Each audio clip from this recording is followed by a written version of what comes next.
The Traveler and I made one each. Here, have it. Thank you.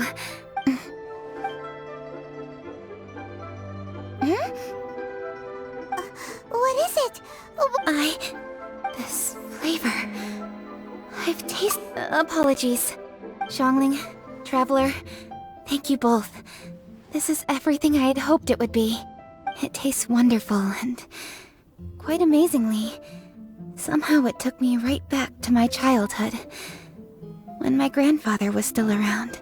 Really? That's awesome! I didn't have a chance to fully explain before. In fact, when Master had filled in the missing parts of the recipe for me, I realized that I already knew how to make this dish. You already knew? You mean you were able to make this without ever seeing the recipe? Uh-huh. My dad taught me how to make it. Wait, but isn't this dish from Keqing's grandpa's notes, though? About that. I do not believe that this recipe was my grandfather's creation. My grandfather was a well-known real estate tycoon in Liyue, and also a scholar. He was an avid collector of old books and was quite knowledgeable on many of Liyue's customs and traditions that are no longer practiced. As a child, I used to spend a lot of time with him in his study.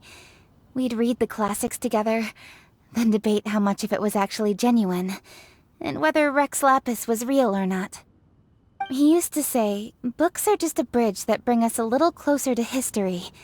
It's up to those of us in later generations to ask these questions, search for the answers, and decide what they mean. Since then, my grandfather has passed on, and I've grown up to become a Qixing.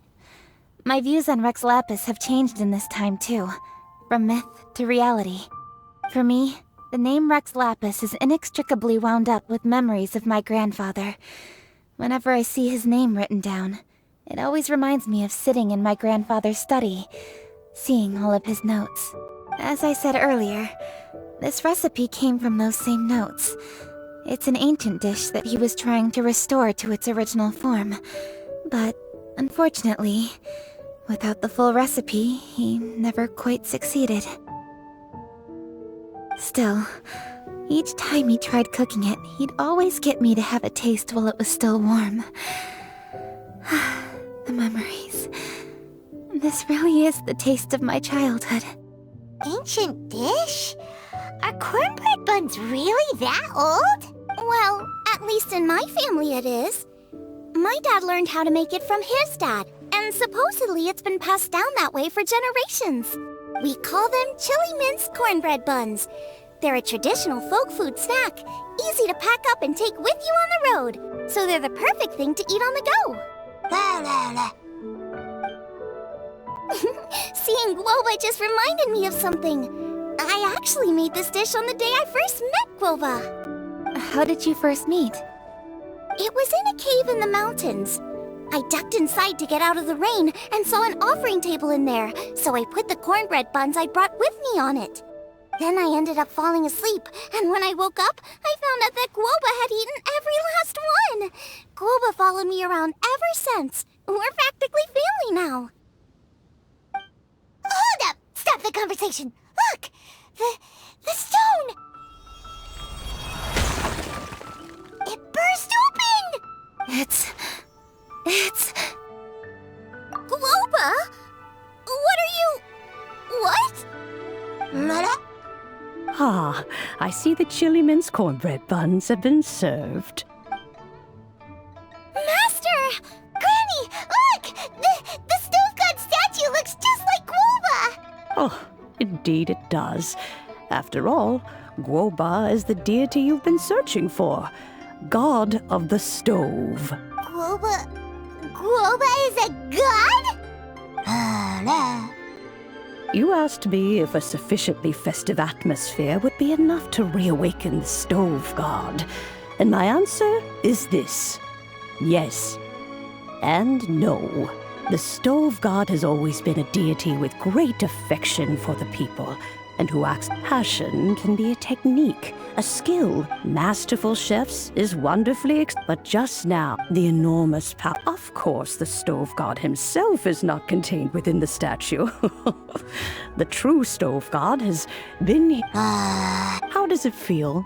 seeing a statue of yourself from your glory days? Ah, look at him. Still so majestic. Glory days? Wait, what happened? Did Groba used to be different from now? Oh, yes, but all the wisdom, A god surrendering their... the kinds of the threat of disaster he wants, it was his, you mortals know.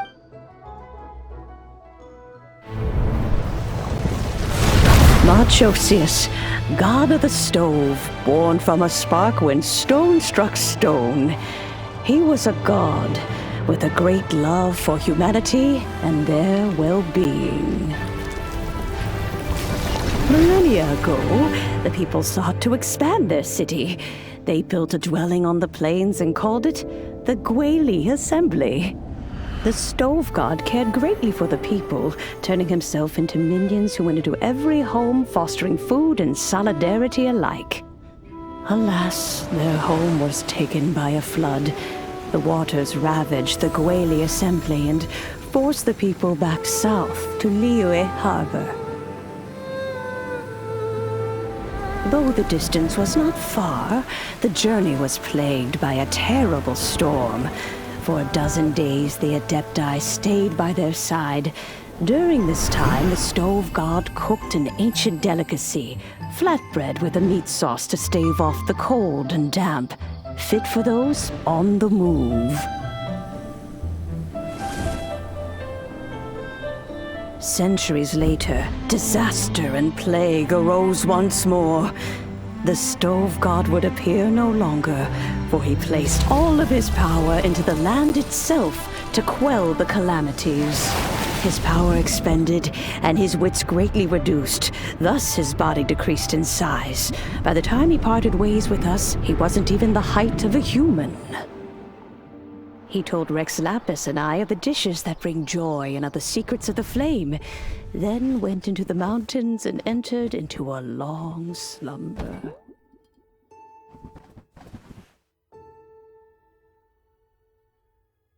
The stove god departed, and Guoba was born. When he awoke, he ate the Chilimen's cornbread buns placed on the offering table by a young lady in yellow. Though he did not remember the past, he was profoundly moved and decided to follow this young lady thereafter.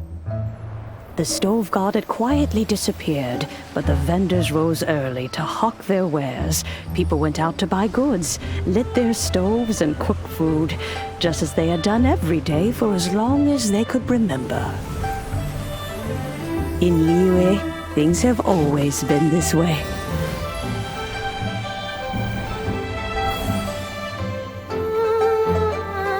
Nature provides, the mountains rejoice. We are blessed by heaven's good grace. Years have gone by. The world has transformed, but our way of life survives.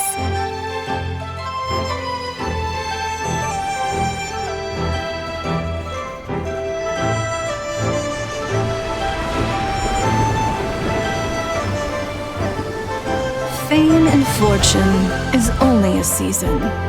It is the moment that we should embrace.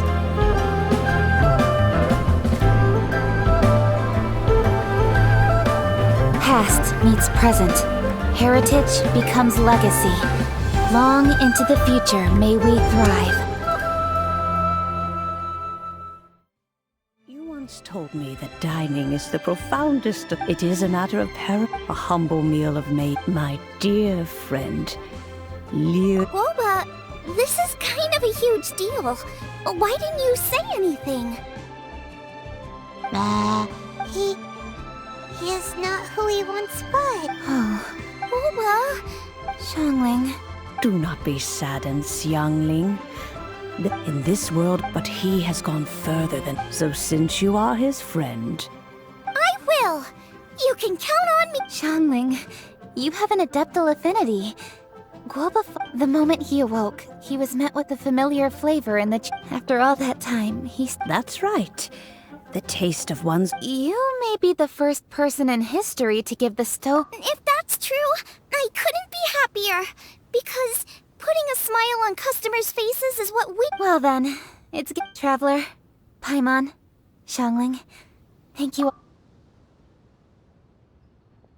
I guess my dad's probably heard the good news already, but I should still go catch. He thinks about you all the time, you know. He's. Oh, goodness me. Off we go then.